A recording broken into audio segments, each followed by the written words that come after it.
Hi guys, and welcome back to my channel.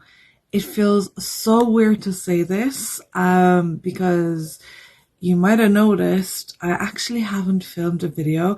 That's a lie actually. I filmed a video last month and I wasn't happy with it, so I didn't bother, showing it to you guys. But it's been a long time since I filmed and uploaded a video here. So there are many reasons for this. I'm not going to get into all of them today. I'm going to give you the highlights, but I'm not going to get into them. Over the next few videos or the course of videos, everything will come together and you will slowly kind of see why it's taken me so long to get back on track again. But I will give you I get out of breath so easily these days. I will give you the kind of basic, or not basic, far from basic, but main reasons why I haven't been around.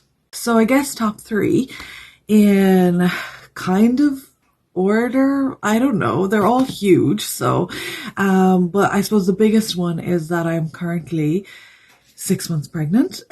So that has probably been the biggest impact into why I haven't been filming, because I have one of my biggest symptoms during the first trimester of pregnancy was extreme fatigue, which means I could not function. I could not read.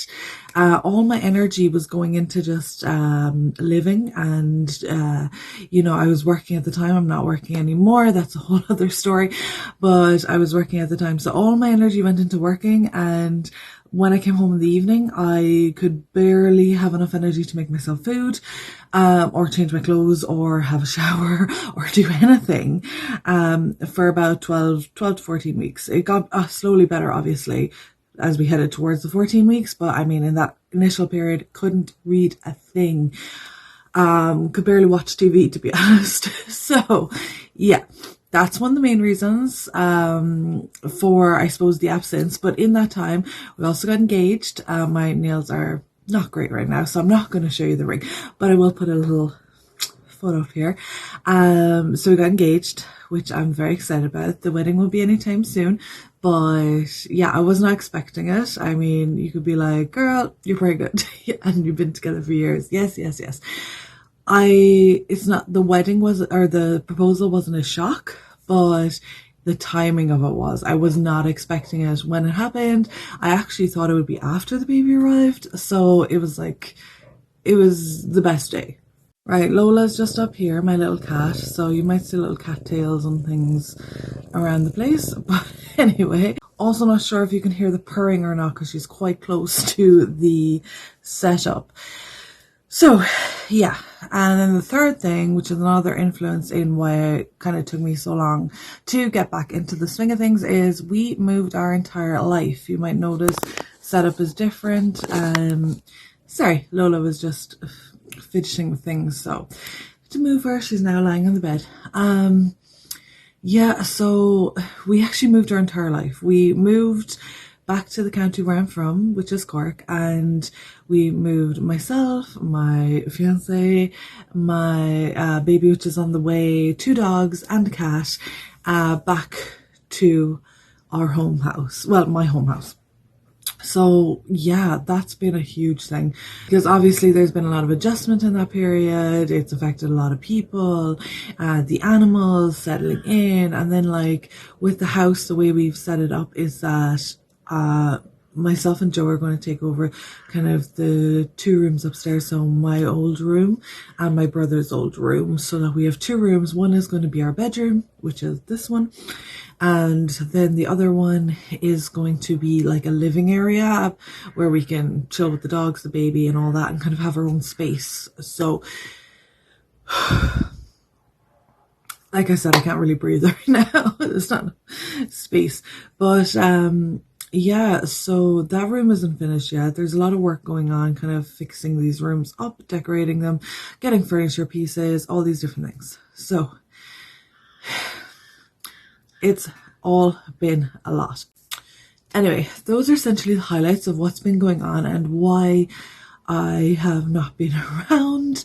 Obviously there's so much more to get into with pregnancy. It wasn't just the fatigue.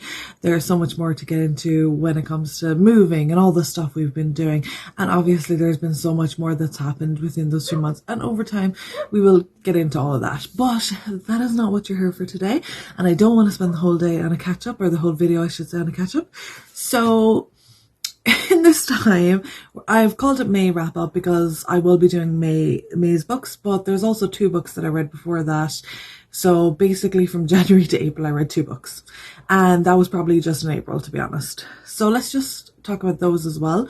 And then I'll talk about May. And then, yeah, I'm not exactly sure what we're going to do going forward. I would like to do more vlogs. I miss doing vlogs and things like that. But yeah, let's just get into this video first. So the first book that I read this year, I actually finished. I actually started reading it last year because I found out I was pregnant on the 26th of December.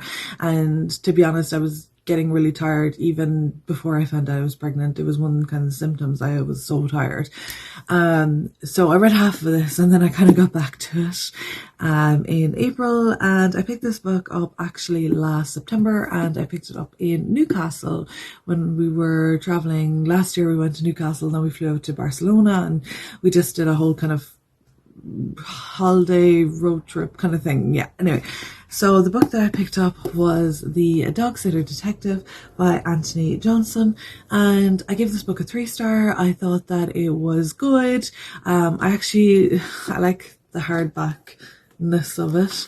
I don't always like hardbacks, and actually this isn't anything, you know, special in the sense of design or anything. It's just plain, but I just like the way it felt when I was, you know, reading it. I like it was the weight of it. It was just nice to hold.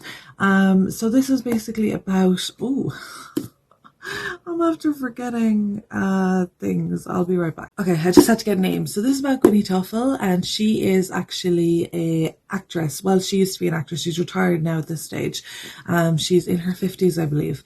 And her best friend, who's also an actress, is called Tina, but she's much more successful and still is successful, and she is getting married to Remy, this kind of rich Italian guy, and Remy is murdered on the wedding day, just before the wedding, and all the fingers have been pointed towards Tina, but Gwynnie does not believe that Tina could be the murderer. She's not 100% sure, but she just kind of believes it in her soul that, like, you know, that she couldn't possibly do this. So we follow the adventures of Gwynnie and her kind of quest to clear Tina's name, even though she's not 100% sure that Tina didn't do it in the first place. But she just wants to believe in her best friend. So yeah, to be honest, I guess the murderer really soon. Like, I think pretty much after the murder happened, I guess the murderer, and then like we followed through it, and I was like, no, surely not, you know, surely not. And that's the reason it got a 3-star, because at the end it was the murderer, and I was like, I've just read the entire book and I knew the murderer from the beginning, so I'm not sure if everybody would have guessed it.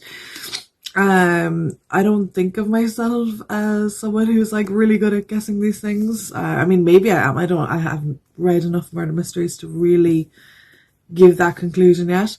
But yeah, I found out the murderer. So, I don't know if I will be donating this. So I've decided this year that I'm going to donate any books that I read that I don't love and want on my shelves. Because 1, I know that I won't read it again. And 2, someone else might love this book.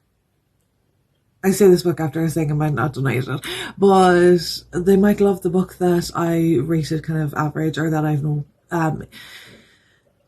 have no intention of reading again, you know. However, buying this book and the kind of the memories surrounding this book are really happy. So I don't know whether I will donate it, or maybe I'll gift it. I don't know. Between breathing and heartburn, it's It's hard to breathe sometimes, but yeah, we'll see. Next book is also dog related, and it's also, actually I didn't mention in this, the dogs don't play a massive part, but they are pretty much surrounded the whole time, or involved in everything that happens. So the dog sitter detective, yeah, she's kind of a dog sitter in it. She ends up minding the dogs, but I wouldn't say she's it's a massive part. They just happen to be there all the time, basically. Anyway, so the second book I read is also dog related, sort of, and also a book I picked up in the UK on a different trip. So this one I picked up in November when we went back to the UK. For those of you that don't know, my fiance is actually English, so we go over once or twice a year to meet up with family and different things like that. So this one I actually got in Gloucestershire, and this is called Pedigree Mum. Now this one I think I gave a 3.5 star. It was good. It was good, actually, to be fair. Slight adjustment, just moving, sitting wise. It's hard to be comfortable sometimes in June. But yeah, no, it was good, actually. It was interesting. The reason I'm kind of like sounding hesitant or whatever when I'm saying that is because I don't believe it actually had anything to do with the title or with the picture. I mean, the dog doesn't feature massively, I would say, in the book. To be honest, if it was called something different, you wouldn't even bat an eyelid, because I don't think the story even centered around the dog, to be honest with you. And in the back it says that, you know, it kind of mentions how she got a dog and how this dog is so unruly and all this kind of stuff. And from the synopsis and from the title and from the picture, I kind of assumed that it was about this woman who adopts a dog for her kids, and this dog just causes chaos and gets involved in everything. But he's not really a part of anything. So I feel like this book was like, not misleading, but like badly named. So it was good. So basically this is about Kerry Tambini, and she decides that she wants to move to the shore. They live in London, and does it say here? Shoreling. So she wants to move to Shoreling. Her aunt has kind of given her this house, and because she's moved away, so she's like offered to sell her the house, I guess at it maybe a more reasonable or cheaper price, something like that. And yeah, so she wants to move her family down there, her husband and their kids. And then before they do move, but the husband stays in London for work and things like that. And then kind of all these events transpire, and, you know, issues happen between their marriage and things like that. And it's actually very interesting. But like I said, I feel like it has nothing to do with the dog, really. And actually, it didn't end the way I thought it was going to, which was kind of interesting. I wouldn't say it wasn't satisfactory. It was just kind of surprising. Like, okay, maybe it wasn't that satisfactory for me. Like, I would have actually liked it kind of a different way. Yeah, I thought it was going to. I mean, it wrapped up nicely, but I don't know. I feel like, I can't say anything without giving away spoilers. I feel like the way it ended, we didn't get enough information to feel satisfied or connected with that ending. And that's the way I'm going to say it. So hopefully that's enough. But I am going to donate this book. I did actually originally get it from a charity shop in the UK. I love getting books in charity shops, and I am going to donate it because it was a good book. I think someone could really love it. I just didn't love it enough to read it again. Now, for the next few books I don't have the physical copy for, because I've kind of been in my Kindle era, I think, which I kind of hate saying, but it's just been true. I've just been using my Kindle a lot. Not for the current book that I'm reading, which is actually behind me. I'll get that in a minute. But so I've got a few physical books I'm that are on my kind of TBR radar for June, but all the last ones have actually been on my Kindle, apart from one, which was a library book, which I've already given back, so I also don't have that physical copy. So the next one is Summer at Hope Meadows by Lucy Daniels. This was actually kind of a nostalgia read for me because I used to love Animal Art books. In fact, I bought all the Animal Art books again. I found them in a charity shop and I bought them for our baby that's on the way. Yes, they will be too young to read them, obviously, but I thought they could grow up with them, and if they didn't like them, maybe future kids would. But it was a series that I loved, and yeah, then I saw that she was writing more books. I found it on Kindle, and this is actually a continuation on from Animal Arc, so from Amy, Hope and James. Now they're much older, they're in their 20s, late 20s actually. I believe Amy is 27 and James is 27 or 28, and James is actually getting married, and yeah, it's like strange. It was strange, but kind of nice to read it. However, I did give this book a 3.5 star. I can't really remember, but I'll have it there. Because I don't think it was the best written book in the world. It wasn't bad, but I feel like it was, to me, it was choppy a little bit. It was like, this happened, she did this, and it was, yeah, it was written as a continuation on, but I don't know, I didn't connect with the writing as much myself. I didn't feel like I did. However, the storyline was good. Again, of course, it was animal based and things like that. Didn't really care about her partner, and as she had a partner, love interest that she was with, and didn't really feel that either. I mean, I don't think we were supposed to, because it's not the best of relationships. However, I feel like from the beginning, he didn't even do anything wrong, and I was already like, I don't feel like any connection. I found it hard to connect to Amy again as well. James's storyline was nice, and I did like the being back in that setting, or the villagers and that kind of thing. And also in the story, Amy is moving her entire life back to her home, and her family home and things like that. Of course, I was doing the same thing at the same time, so I did relate to it at that point.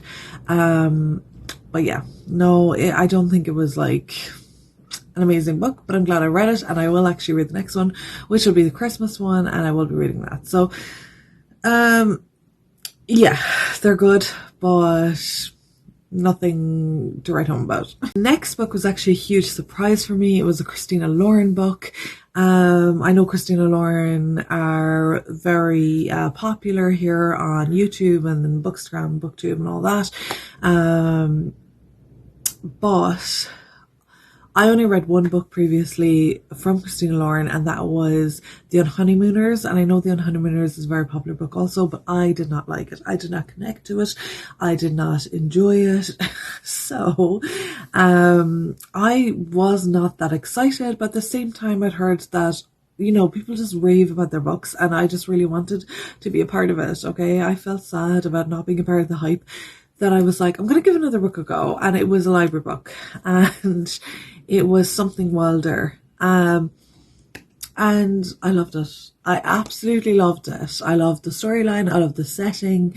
I liked the characters. I just enjoyed it. I gave it 4.5 star. It wasn't a 5 star for me. I didn't get that 5 star feel where I'm just like, can't stop thinking about it, and I know I want to reread it.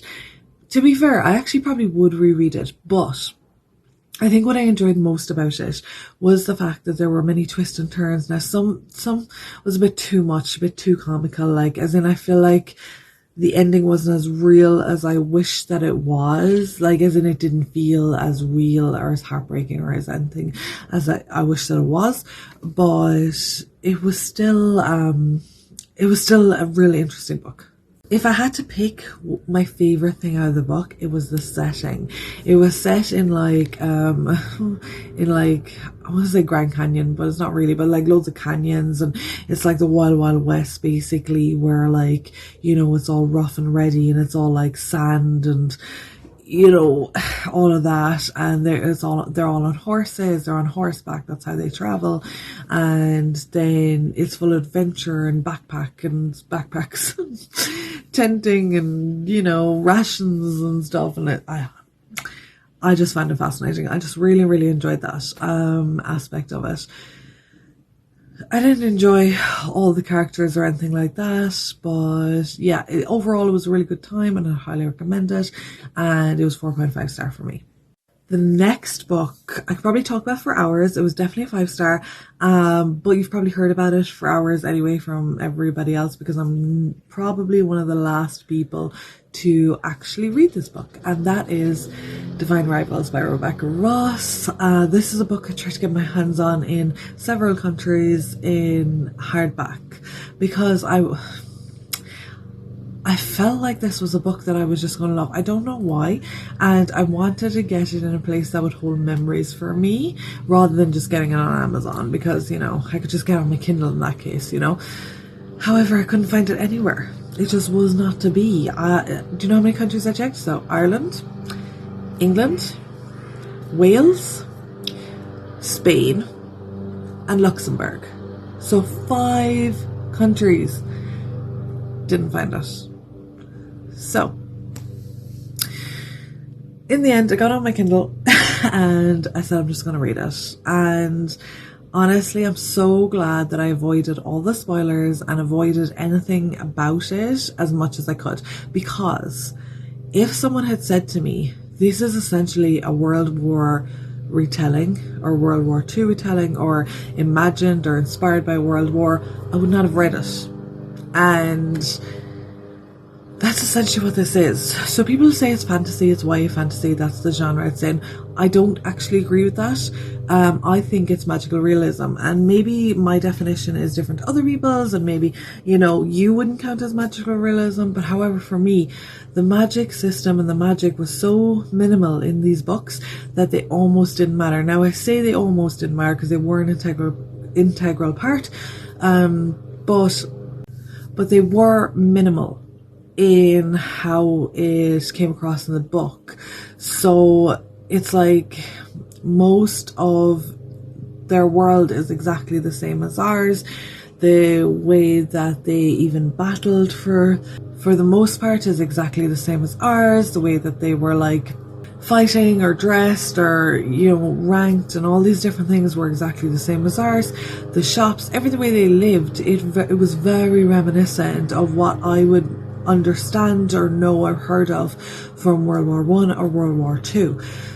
So, which I hate. I personally hate war. I know everyone has opinions on war, and I have strong opinions on war, and I hate watching anything connected to it, and I feel strongly for the people who fought in them, and I hate the stories. They make me so sad. I think about them. So if someone had told me that this was reminiscent of that, I would have stayed away from it, because I'd be like, I'm too pregnant for that. I do not need that in my mind to be thinking about that, to be worrying about that, or, you know. However, these books, the writing is so beautiful. I know you've heard that before, because I've heard it from so many people. So beautiful. Like, when I say that I would start this book and it would be like 3-4 hours later and I would still be reading, and then I'd have to tell myself to stop, that's true. For me, it is rare that I find books. Oh yeah, someone decided to mow their lawn, so hopefully you can still hear me. But I find it rare that I decide to read a book and then like 3 or 4 hours later I'm like, okay, I have to stop reading now. I have to go to sleep. It's like 2 o'clock in the morning. I have to do this. I have to, you know, I have to stop. Like, that is rare for me, you know. Normally I'm like, okay, well, I just read one more chapter, or, oh, I want to read some more so I can get through more of the book or whatever. But no, this is like, I had to stop. It was so different. And the writing is just, like, the last time I had this where I like had to stop myself from reading was the Empyrean series, so Fourth Wing and Iron Flame. And that's the same with this. I actually have already read in June Ruthless Vows, because I just had to keep reading, and it's so beautiful. Honestly, 5-star series. If you do not like war books or movies or anything connected with war, then honestly, don't be deterred, because I would have been it, and it would have stopped me from reading it. And honestly, one of the best books I've ever read. I loved them so much. So beautiful. Like, I just felt like I was there. I felt like for these characters. And I think what saves it for me is, even though it's very reminiscent of World War, because it's gods that are fighting, and although the people are fighting for gods and things like that, because there's magical elements in it, I think that's what saves it for me. You know, it's like, no, it's not actually war, you know? And then the last book I read in May is actually one that's going to be for a very specific audience. One that's pregnant, like me.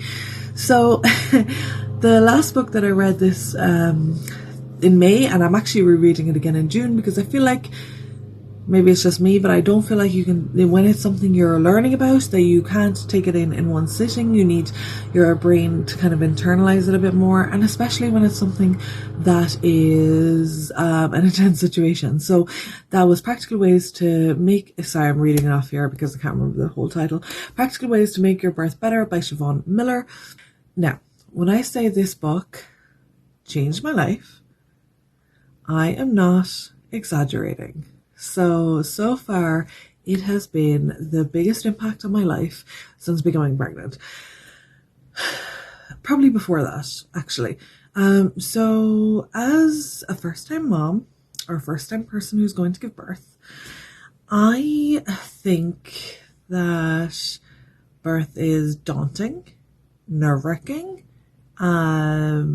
unknown, terrifying, obviously exciting because you get a baby at the end, but all the scariness is before the baby, you know, arrives. And even with postpartum and things like that, obviously I was nervous about a lot of stuff. And this book has changed so much for me. I was like, how are people excited about giving birth? How do people like look forward to this? I don't get it. I kind of do now, though. Now is the first time where I'm like, I can do this. I can do this. I can see myself doing this, you know? So, I have read the book, and I highly recommend it for anyone, especially if you were like nervous or anxious like I was. Like, I would actually wake up in the middle of the night, or I'd be like half asleep in the morning time, and I would be having anxiety about like going into labor or like birth, you know, because I'm like, okay, I'm not that nervous about pregnancy. I'm not that nervous about, you know, the baby, but I'm really nervous about birth. And obviously, I mean, everybody's got their own situations anyway. But I'm also a person who can't have a lot of pain relief because I'm allergic to a lot of pain medication. So we kind of have to be more natural anyway.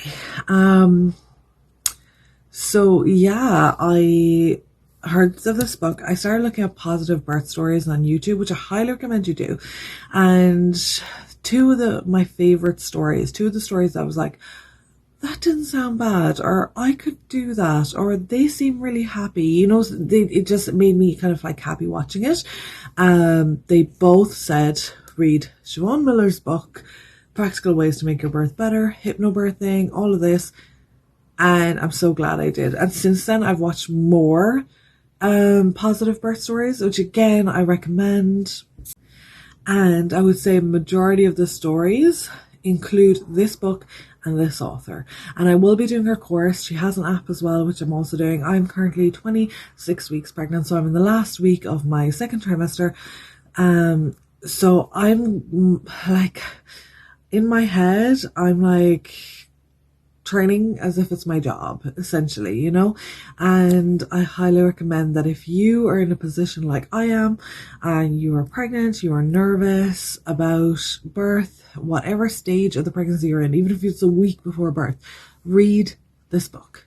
It will help you in some way. You can take something from it, you know. Honestly, she gives you techniques. Like when she says practical ways, that is true. You get techniques, you get the science behind it, which I personally find fascinating. Like she gives you all these, like, a toolkit, essentially, like all these ideas, all these things to do. And every single story that I have read, actually, no, that's not true. There was like one or two, but I would say 90% of the stories that I've listened to, that I've read, or watched on YouTube that were connected to this, and they weren't like sponsored or anything like that, didn't use pain relief, which is such, encouragement for me as someone who it's not really an option for in the first place. So yeah, that's it. Obviously, I'm not rating it because that would be weird. But like I said, changed my life.